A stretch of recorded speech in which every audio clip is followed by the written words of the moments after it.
ಹೊಸ ಬಟ್ಟೆ ಉಟ್ಟು ಮುತ್ತು ರತ್ನ ವಜ್ರ ವೈಡೂರ್ಯಗಳಿಂದ ಅಲಂಕರಿಸಿಕೊಂಡು ಅಭಿನಯಕ್ಕೆ ಸಿದ್ಧಳಾದರೆ ಇತ್ತ ಬರೋಣವಾಗಲಿ. ಸಭಾಂಗಣ ಪ್ರೇಕ್ಷಕರಿಂದ ತುಂಬಿ ತುಳುಕುತ್ತಿದೆ. ಇಂದು ರಾಮಾಯಣದ ಕಥೆಯನ್ನಾಧರಿಸಿದ ಸೀತಾ ಸ್ವಯಂವರ ಎಂಬ ನಾಟಕವಿದೆ.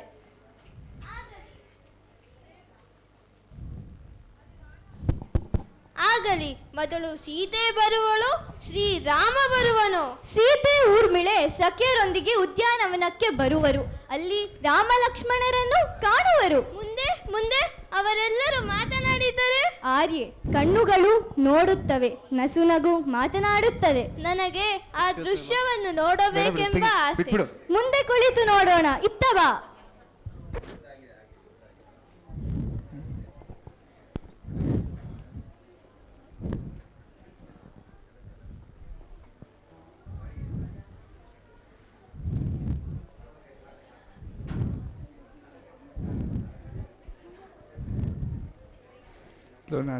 ನಾನು ಇಟ್ಕೊಂಡಿರ್ತೀನಿ. ಕಮಲದ ಹೂವನ್ನು ಹಿಡಿದಿರುವ ಸೀತೆಯ ಮುಖ ಕಮಲದಂತೆ ಅರಳಿದೆ. ಚೆಂಗುಲಾಬಿಯನ್ನು ಹಿಡಿದ ಊರ್ಮಿಳೆ ಹಿಂತಿರುಗಿ ನೋಡುತ್ತಿದ್ದಾಳೆ. ರಾಜಕುಮಾರನನ್ನು ಇನ್ನೊಮ್ಮೆ ನೋಡುವ ಹಂಬಲವೇ? ನೀನೊಬ್ಬಳು ಗುಲಾಬಿ ಗಿಡಕ್ಕೆ ಸಿಕ್ಕಿದ ನನ್ನ ಸೆರಗನ್ನು ಬಿಡಿಸಿಕೊಳ್ಳುತ್ತಿದ್ದೆ. ತಿಳಿಯಿತು ತಿಳಿಯಿತು, ನಮ್ಮಿಬ್ಬರ ಮನಸ್ಸು ಒಂದೇ ತೆರನಾಗಿ ಯೋಚಿಸುತ್ತವೆ ಅಲ್ಲವೇ? ಊರ್ಮಿಳೆ, ಹಿಂತಿರುಗಿ ಯಾರನ್ನು ನೋಡುತ್ತಿದ್ದೆ? ಹಿರಿಯನನ್ನೋ ಅಥವಾ ಕಿರಿಯನನ್ನೋ? ನೀನು ನನಗಿಂತ ಹಿರಿಯಳಲ್ಲವೇ?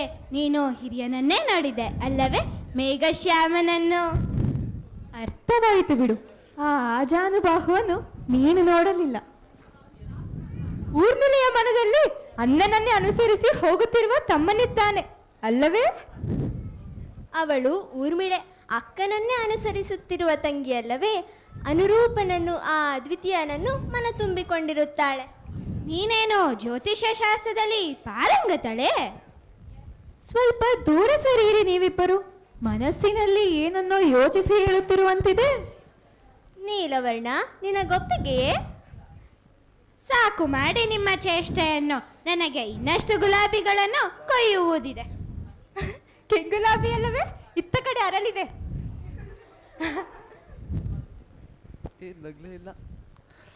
ಈ ತಾವರೆ ಹೂ ಎಷ್ಟೊಂದು ಸುಂದರವಾಗಿದೆ. ತಾವರೆ ಹೂ ಇರೋದು ಸರೋವರದಲ್ಲಿ, ನಿನ್ನ ದೃಷ್ಟಿ ಇರೋದು ಜನಕ ಪುತ್ರಿಯ ಮೇಲೆ. ಸುಂದರವಾಗಿರೋ ತಾವರೆಯೋ ತಾವರೆ ಹಿಡಿದವಳು. ಲೋಕದಲ್ಲಿ ಎರಡೂ ಸುಂದರವಾಗಿರುವುದಲ್ಲವೇ? ಈ ಉದ್ಯಾನವನದ ಸೌಂದರ್ಯವು ರಾಜಕುಮಾರಿಯರಿಂದ ಅಲಂಕೃತವಾಗಿದೆ. ರಾಜಕುಮಾರಿಯರಿಂದ ಉದ್ಯಾನ ನಂದನವನವಾಗಿದೆ. ಮಹಾಶ್ರೀ ವಿಶ್ವಾಮಿತ್ರರು ನಮ್ಮ ನಿರೀಕ್ಷೆಯಲ್ಲಿ ಇರುತ್ತಾರಷ್ಟೇ. ಸಮಯ ಪಾಲನೆಯಲ್ಲಿ ನೀನು ನನಗಿಂತ ಹಿರಿಯ.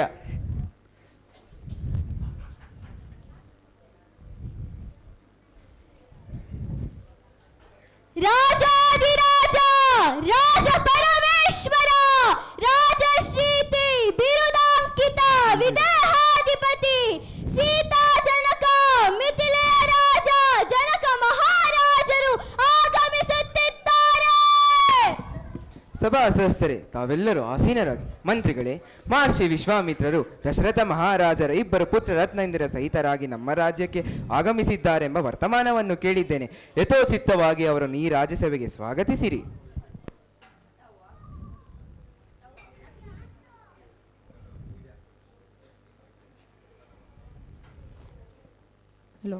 ತಾವು ಆಜ್ಞಾಪಿಸಿದಂತೆ ಅವರೆಲ್ಲರನ್ನು ಸಭೆಗೆ ಸ್ವಾಗತಿಸುತ್ತೇನೆ. ಹೀಗೆ ಬನ್ನಿ ರಾಜಕುಮಾರರೇ, ಹೀಗೆ ಬನ್ನಿ. ಮಹರ್ಷಿ ವಿಶ್ವಾಮಿತ್ರರಿಗೆ ಅನಂತ ಪ್ರಣಾಮಗಳು. ಕುಶಲವಷ್ಟೇ. ರಾಜ್ಯಸಭೆಗೆ ಸ್ವಾಗತವನ್ನು ಬಯಸುತ್ತೇನೆ. ಶ್ರೇಯೋಸ್ತು ಶುಭಮಸ್ತು. ಅಯೋಧ್ಯ ರಾಜಕುಮಾರರಿಗೆ ಸ್ವಾಗತ ಸುಸ್ವಾಗತ. ಅನುಗ್ರಹಿತರಾಗಿದ್ದೇವೆ. ಜನಕ ಮಹಾರಾಜರೇ, ಲೋಕವಿಖ್ಯಾತವಾದ ಶಿವಧನಸ್ಸನ್ನು ತಮ್ಮ ವಂಶಜರಿಂದ ಪೂಜಿಸಲು ಪಡುತ್ತಿರುವುದು ವೇದ್ಯವಾಗಿದೆ. ನನ್ನ ಶಿಷ್ಯರು ದಶರಥ ಮಹಾರಾಜನ ಸುಪುತ್ರರಾದ ರಾಮ ಲಕ್ಷ್ಮಣರು ಅದನ್ನು ನೋಡಲು ಬಯಸುತ್ತಿದ್ದಾರೆ. ತಮ್ಮ ಅಪ್ಪಣೆ ಆಗಬೇಕು. ಅತ್ಯಂತ ಸಂತೋಷವು ಸಮಾಧಾನವು ಮನಸ್ಸಿಗೆ ನೆಮ್ಮದಿ ಅನುಭವಕ್ಕೆ ಬರುತ್ತದೆ. ಶೌರ್ಯವೇ ಪಣವಾಗಿರುವ ಈ ಸೀತಾ ಸ್ವಯಂವರದಲ್ಲಿ ಶಿವಧನಸ್ಸನ್ನೆತ್ತಿ ಎದೇರಿಸಿ ಶರಸಂಧಾನ ಮಾಡಬಲ್ಲ ವೀರನಿಗೆ ಆಹ್ವಾನ. ಕುಮಾರ ರಾಮಚಂದ್ರ, ಇದೋ ನಿನ್ನ ಶಕ್ತಿ ಸಾಮರ್ಥ್ಯದ ಓರೆಗಲ್ಲು ಶಿವಧನಸ್ಸು. ಮಹರ್ಷಿಗಳೇ, ಈ ಧನಸ್ಸನ್ನು ಒಂದು ಬಾರಿ ಮುಟ್ಟಿ ನಮಸ್ಕರಿಸುತ್ತೇನೆ. ನಿನ್ನಿಚ್ಛೆಯಂತೆ ಆಗಲಿ. ಜನಕ ಮಹಾರಾಜರೇ, ಈ ಧನಸ್ಸನ್ನು ಎತ್ತುವುದಕ್ಕಾಗಲಿ ಬಗ್ಗಿಸಿ ಎದೇರಿಸುವುದಕ್ಕಾಗಲಿ ಸಾಧ್ಯವೇ ಎಂದು ಪ್ರಯತ್ನಿಸುತ್ತೇನೆ. ಸಂತೋಷದಿಂದ ಅನುಮತಿ ನೀಡುತ್ತೇನೆ, ಆಗಬಹುದು.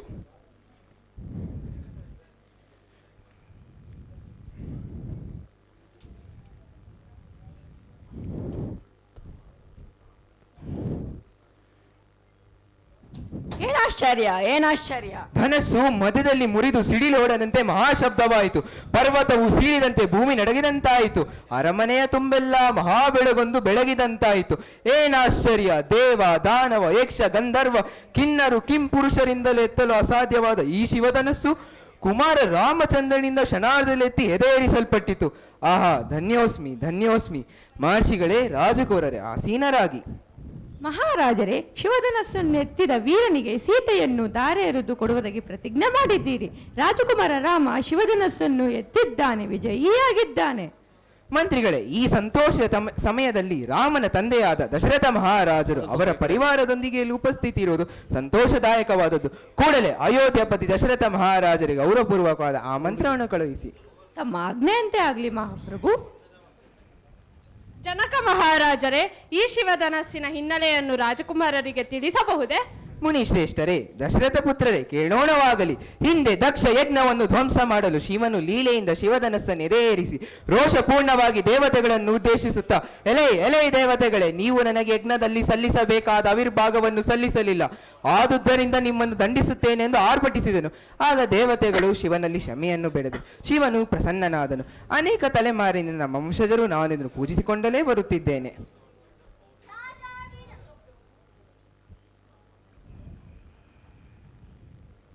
ರಾಜಾಧಿರಾಜ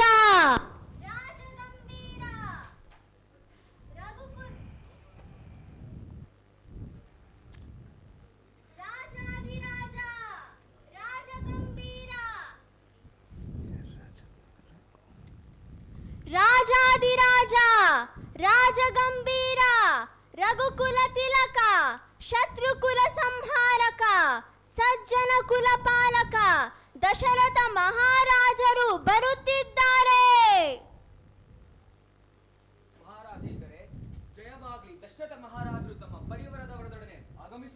ಅವರನ್ನು ಈ ರಾಜಸಭೆಗೆ ಸ್ವಾಗತಿಸಿರಿ.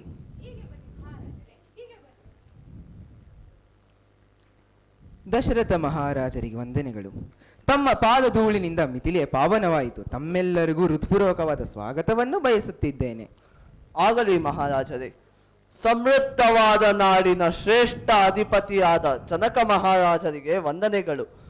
ಶಿವಧನುರ್ಭಂಗದ ವಾರ್ತೆಯನ್ನು ಮಂತ್ರಿಗಳಿಂದ ಕೇಳಿ ತಿಳಿದು ಮಹದಾನಂದವಾಯಿತು. ನಿಮ್ಮಂತಹ ರಾಜರ್ಷಿಯ ಪುತ್ರಿಯನ್ನು ನನ್ನ ಮಗ ರಾಮನಿಗೆ ಪತ್ನಿಯನ್ನಾಗಿ ಸ್ವೀಕರಿಸಲು ಉತ್ಸುಕರಾಗಿದ್ದೇವೆ. ದಶರಥ ಮಹಾರಾಜರೇ, ನಿಮ್ಮ ಪುತ್ರ ಶ್ರೀರಾಮಚಂದ್ರನ ಪರಾಕ್ರಮವನ್ನು ಕಣ್ಣಾರೆ ಕಂಡಿದ್ದೇವೆ. ಅದತ್ಯದ್ಭುತ, ಕಲ್ಪನೆಗೆ ಮೀರಿದದ್ದು. ಇಂತಹ ಪರಾಕ್ರಮ ವೀರನಿದ್ದಾನೆ ಎಂದು ಊಹಿಸಿರಲಿಲ್ಲ. ನನ್ನ ಮಗಳಾದ ಸೀತೆಯು ಶ್ರೀರಾಮನನ್ನು ಮದುವೆಯಾದರೆ ನಮ್ಮಿಬ್ಬರ ವಂಶಕ್ಕೆ ಕೀರ್ತಿ ತರುವಳು. ನಾನು ಸಪತ್ನಿಕನಾಗಿ ಸೀತೆಯನ್ನು ನಿಮ್ಮ ಮಗನಾದ ರಾಮನಿಗೆ ದಾರೆ ಎರೆದು ಕೊಡಲು ಸಿದ್ಧನಾಗಿದ್ದೇನೆ. ಲೋಕಕ್ಕೆ ಮಂಗಳವಾಗಲಿ.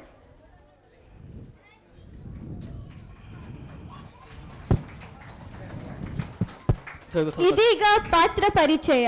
ರಾಮನಾಗಿ ಪೃಥ್ವಿ, ಜನಕನಾಗಿ ಅಭಿನವ್, ದಶರಥ ಮಹಾರಾಜರಾಗಿ ಆರ್ಯನ್, ಮಂತ್ರಿ ಆಗಿ ಕೌಶಲ್ ಹಾಗೂ ಅಯಾನ್, ಸಖಿಯರಾಗಿ ಅಂಕಿತಾ ಮತ್ತು ರಿಯಾ, ಸೀತೆಯಾಗಿ ಮಂದಿರಾ, ಊರ್ಮಿಳೆಯಾಗಿ ಸಿರಿ. ನಾನು ಸೂತ್ರಧಾರ. ಧನ್ಯವಾದ. ಗಗನ. Let's give them a big applause. Sri Rama Vidyalaya.